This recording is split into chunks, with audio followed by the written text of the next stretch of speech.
Čavelo s všetkým. Takže dneska je také no do pár ma to asi poprchá. Ale nemalo ešte pršať. Jaj, to vôbec nie je dobré toto. No. Ja práve chcem ujsť pred dažďom, takže malo až po obede pršať. Toto je, dúfam, len také... Akože? No tak zmoknem, no. Však sa neroztopím, hádam. Ale hen tam je celkom pekne, keď pozriem do diaľky, akože relatívne. Takže toto bolo, hádam, len také postrašenie.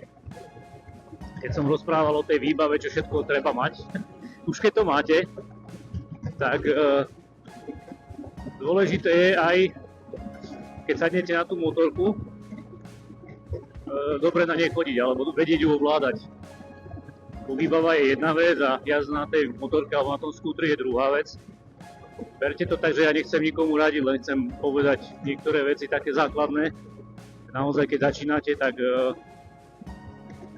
dobré je ísť niekam, kde nie je premávka žiadna, ak máte takú možnosť, alebo úplne minimálna premávka. A skúsiť si v prvom rade, ako vám brzdí. Ako viete vy na tom zabrzdiť. Keď máte, dajme tomu, takúto Hondu Forzu, tak máte ABS-ko, máte trakčnú kontrolu a máte, že aj brzdy sa vám, keď budete stláčať brzdy, tak vám rozkladá ten brzdný účinok. Takže sa nemusíte báť, že by vás prehodilo cez predok alebo by ste išli do šmiku. Jednoducho ísť, rozťahnuť si to na 40 a úplne najviac ako viete zabrzdiť, lebo aj to je umenie vedieť prudko zabrzdiť na tých brzdách. Nie každý to dokáže, hej. Človek sa proste bojí. Keď si to nevyskúša, tak jednoducho, keď dojde nejakej krízovej situácii, tak má problém tie brzdy stlačiť naplno, lebo to nikdy nerobil. Tak preto vravím vyskúšať si, hej, najprv 40-ke, 60-ke, 80-ke, a v 100-ke to už sú vyššie levely, ale treba si to skúsiť, aj keď nie je úplne naplno, tak môžete skúsiť, že zo 100-ky na 60-ku, že ako rýchlo dokážete zísť, hej. Tie brzdy to je základ jednoducho. Keby vám motorka nešla, nič sa nedieje, ale keď vám nepôjdu brzdy alebo nebudete vedieť dobre zabrzdiť, tak to je dosť veľký prúser. No a druhá taká celkom dobrá vec je kontrariadenie. A myslím si, že to aj tí ľudia, ktorí sa boja nakláňať takto, že váhou, hej, teraz to robím váhou, tak keď budú robiť to kontrariadenie, tak ich to nahne samo. To je perfektná vec, že pomôcť, keď to už máte nacvičené, máte to v hlave. Dá sa veľmi rýchlo obísť, napríklad jama sa pred vami zjaví, tak o mnoho rýchlejšie obídete, ako keby ste sa váhou nakláňali, lebo to trvá, hej, to váhou. Ja idem teraz vyše 100 a nakláňam sa a ono to trvá, kým tá motorka, nie je to také rýchle, pružné. To si môžeme ukázať, tu ide taká zákruta doľava. A treba to robiť úplne jemne, nie trhano, hej, úplne tak plynule. Keď ide doľava zákruta, tak ľavá ruka pôjde oproti, čiže budem tlačiť a touto pravou budem ťahať k sebe. A teraz to neukážem, to je malá zákruta, ale jednoducho pozrite, ako sa mi naklopí motorka, hej, ľavú zatlačím, idem sem trošku a pravú potiahnem, aha, sama sa nakláňa. Samozrejme, ruky musia byť úplne voľné, hej, žiadne, že vystreté a strnulé, lebo to vás budú jednak boleť a jednak vám to bráni v tom plynulom prechádzaní tej zákruty. No jednoducho by vás ruky boleli, keby som ich mal vystreté a strnulé. Jednoducho uvoľnené úplne. Úplne taký voľný pohyb tých rúk musí byť, aby vás ani neboleli, ani nič. A krásne sa vám to ovláda. To je výhoda v tom, že to je úplne jednoduché. Ešte toto nie je zákruta. Idem rovno, stále idem rovno. A ako náhle tuto idem tlačiť doproti. A už sa mi naklápa motorka sama. Ja to ani nechcem, hej. Ja idem telom doproti pohybu, čo by som nemal, ale jednoducho sama naklopí. Aj teraz zase sa mi naklopí. Hej. Čiže je to úplne jednoduché, len si to treba vyskúšať, netreba s tým trhať. A myslím si, že keď by bol nejaký problém, tak toto vám dokáže dosť pomôcť. To tlačím, ak ma pokladá, úplne v pohode, hej. Možno takí profíci, čo jazdia už roky mi povedia, že to je blbosť, no ale ja si myslím, že ani nie. A zase na druhej strane učíme sa celý život, takže mne to vôbec nevadí, keby mi aj niekto poradil niečo, že ja to robím takto a takto, tak si nechám poradiť, keď je to dobrá vec, tak prečo nie, hej. Kľudne, keď pôjdete niekedy na budúcu na motorke, tak si to skúste a uvidíte, že vás to bude samo nakláňať a je to úplne krásne jednoduché. Ja idem teraz rovno a zatlačím plyn a idem opačne, hej, čo by som nemal. Na schvál, aby to bolo vidno, že to robí samo.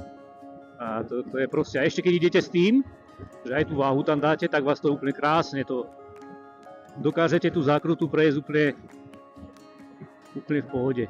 Ja keď si pamätám na začiatku, keď som začínal úplne, tak ja som sa bál do tých zákrut prudkých ísť nejako rýchlo, takže ja som si pred ňou spomalil. V podstate som to robil ako na aute, hej, že som si spomalil pre tou zákrutou a zhruba v strede zákruty pridám, hej.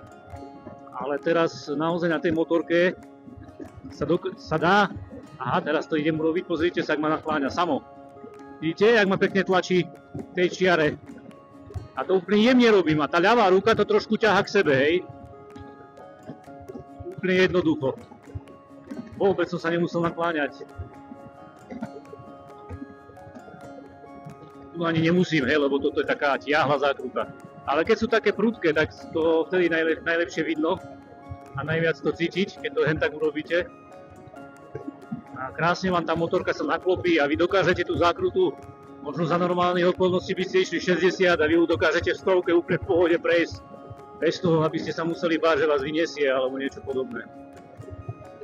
Takže keby bola nejaká moc prudká zákruta a chcete ísť moc rýchlo na skútri, tak to by som nedoporučoval, lebo ten skúter má svoj limit, hej, aby ste nechytili spodok. Ja sa priznám, že som ešte nešiel takže by som spodok chytil, hej, to proste radšej si spomalím, to zase ja nepotrebujem nejak rezať, hej, a ruka tlačí. Úplne jemne, to je úplne jemné urobené, to není žiadne, že by som nejako, hej, a krásne. No, hlavne, že spadnem do javy, však. Krása, úplne bez problémov, idem 110, takže to je také takzvané kontrariadenie. A tí, čo to nevedeli, tak si to skúste a uvidíte, že to vás bude, hodne vám to pomôže. Zákruta, hej, by som sa bál, no a tak teraz túto ruku a zatlačím. Krásne ma poklada, to ma samo poklada. To vôbec nerobím ja. V tom je to bomba. Že takto sa jazdí v hustej premávke, no. V hustej. No je to Žilina, no, treba si uvedomiť, že tá Žilina je predsa tu je viacej tých aut. Treba si to skúsiť, lebo ono to není taký strašiak. Je to iné jazdenie, ako keď jazdíte niekde v malých mestách. Ako dajme tomu ja. Bo Mikuláš to je nič. Ale aj tam tých aut chodí dosť po tej hlavnej ceste, ale není to taký problém. Aj teraz tu není ani toľko aut v tej Žiline. Ale išiel som tady to už, keď to bolo všetko plné. Ale dá sa to akože prejsť, není to je zase, že by to bolo nejaké nebezpečné. Treba si viacej dávať pozor, pozerať sa dopredu, čo sa deje predo mňou. Takisto, čo sa deje za mňou, tento tu brzdí, neviem prečo. No a tak. Henten brzdí, ako keby tam boli policajti. Dúfam, že tam nie sú. Si dáme smerovku.